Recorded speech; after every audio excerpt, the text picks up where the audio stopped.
Fake HOA VP broke into a cop's car, didn't expect to get tackled and arrested. What kind of person thinks they can smash a cop's car and walk away unscathed? Karen Mitchell, self-proclaimed vice president of the Willow Creek HOA, believed she was untouchable. Her reign of terror in the quiet suburb was no secret. Neighbors whispered about her petty fines, her venomous glares, and her obsession with control. But on one fateful evening, Karen crossed a line that would shatter her carefully curated image and leave the entire neighborhood buzzing with shock. Karen's crusade began with a grudge. Officer Daniel Torres, a no-nonsense cop who'd moved into Willow Creek a year ago, had dared to park his patrol car in his own driveway, a sight Karen deemed an eyesore. She'd sent him letters, left voicemails dripping with condescension, and even rallied a few HOA members to back her campaign to clean up the street. Daniel, unfazed, ignored her. To Karen, this was war.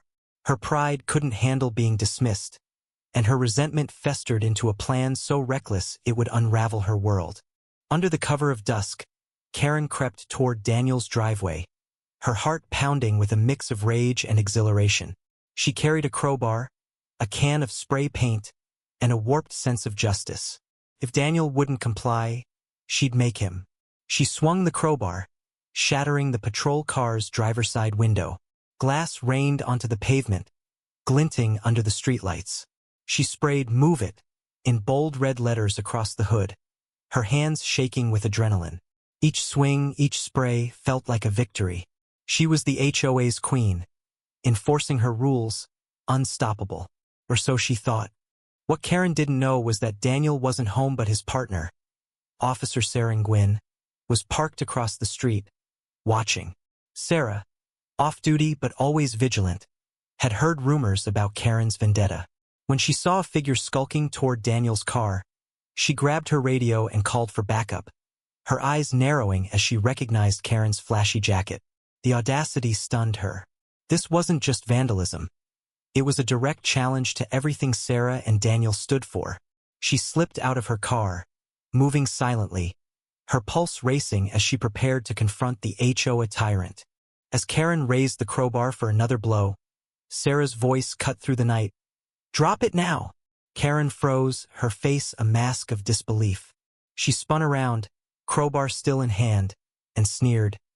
"You can't touch me. I'm the HOA VP. I own this street." Sarah didn't flinch.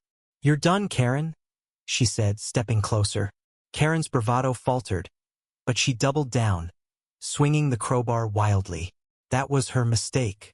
Sarah, trained and unflappable, dodged and tackled Karen to the ground in one swift move, pinning her as backup sirens wailed in the distance. The confrontation reached its peak at the police station. Karen, handcuffed and disheveled, tried to spin her story. "I was protecting the neighborhood," she shrieked, claiming Daniel's car lowered property values. The officers weren't buying it. Daniel, now at the station, stared her down. "You think you're above the law?"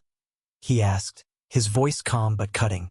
Karen's lies crumbled as Evelyn's video played on a loop, showing her gleeful destruction. Neighbors flooded the station with complaints, detailing years of Karen's harassment, finding kids for chalk drawings, threatening pets, even sabotaging a community picnic. The truth was undeniable. Karen wasn't a leader. She was a bully. Karen's world collapsed in that moment. The HOA board, humiliated by the viral video, stripped her of her title. The charges piled up: vandalism, destruction of public property, assaulting an officer. As she sat in a holding cell, her designer jacket crumpled, Karen realized there was no one left to defend her. Her allies in the HOA abandoned her, fearful of being tainted by her actions. The neighborhood, once cowed by her threats, now buzzed with relief and righteous anger. Evelyn's video had exposed Karen's reign for what it was: a petty dictatorship built on intimidation. The fallout was swift and brutal. Karen's name became a punchline, her face plastered across social media with captions like, "HOA Karen's epic fail." Her family, mortified, distanced themselves. The once pristine lawn of her McMansion sprouted for sale signs as she faced mounting legal fees. The neighborhood, meanwhile, began to heal, Daniel and Sarah organized a block party, free of HOA rules, where kids drew chalk art and Evelyn's roses were celebrated. The community, united by Karen's downfall, rediscovered its strength. In the end, Karen's story wasn't just about a woman who broke into a cop's car and paid the price. It was a reminder that power, when wielded with cruelty, is fragile. One swing of a crowbar, one act of defiance, brought her empire crashing down. The neighborhood learned that standing up to a bully, whether through a tackle or a quiet video, could spark change. Evelyn, Sarah, and even Daniel became symbols of resilience, proof that justice, though sometimes delayed, always finds a way. What do you think? Did Karen get what she deserved? Or was there another way to handle her reign of terror? Share your thoughts and let's talk about what justice really means in a community like Willow Creek.